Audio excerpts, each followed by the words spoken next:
धार्मिक सहिष्णुता का विचार भारतीय परंपरा से जन्मा था या मुगल दरबार की मजबूरी थी? क्या भक्ति आंदोलन ने समाज को एक किया या जाति और गहराई से स्थायी बना दिया? क्या मंदिरों का विनाश धार्मिक आक्रोश था या राजनीतिक प्रतिशोध की रणनीति?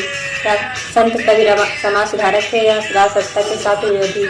क्या हिंदू मुस्लिम एकता सिर्फ कवियों की एक कल्पना थी या कभी धरती पर वास्तव में जी रही थी?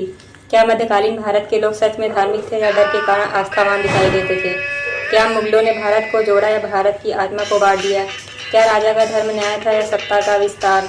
क्या हिंदू मुस्लिम विवाद धर्मों का टकराव था या राजाओं की महत्वाकांक्षा का खेल?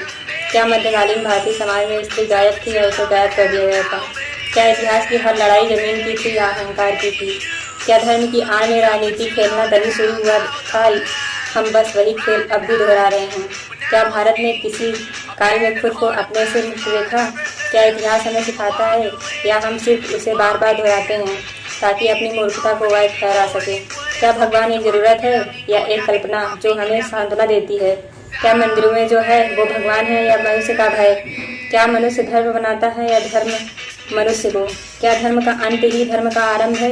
क्या प्रेम ही एकमात्र प्रार्थना नहीं है?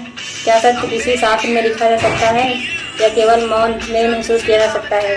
क्या भारत की संस्कृति तब गुलाम हुई जब सत्ता बदली या जब विचार झुक गया? क्या तुलसीदास और कबीर दो विरोधी धाराएं थे या एक चेतना के दो रूप? क्या राजा का धर्म न्याय था या सत्ता का विस्तार?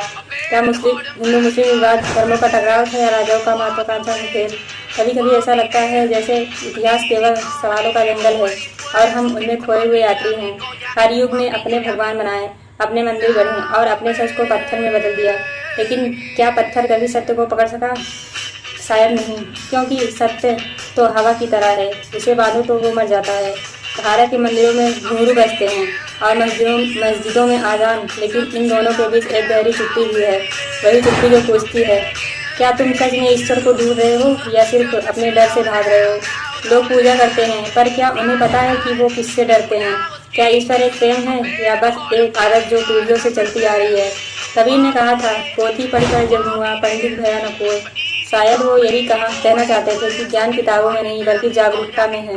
लेकिन आज भी हम किताबों की पूजा करते हैं और चेतना से डरते हैं, क्योंकि चेतना सवाल उठाती है और सवाल सत्ता को असहाय कर देते हैं। कभी सोचो, अगर कोई बच्चा मंदिरों में जाकर पूछ ले, अगर भगवान सब जगह है तो ये मूर्ति क्यों? तो उससे क्या जवाब मिलेगा? शायद चुप्पी, और वही चुप्पी जो कभी ज्ञान का द्वार थी अब डर का दीवार बन चुकी है। इतिहास में हम मुगलों और राजाओं को दोष देते हैं, लेकिन क्या हमने कभी खुद से पूछा, क्या हमारे भीतर का राजा, हमारी अपनी सत्ता, हमारे अपने अहंकार ने ही भारत की आत्मा को बांट नहीं दिया? क्या वो बाढ़ बाहर से आई थी या हमारे भीतर पहले से ही थी?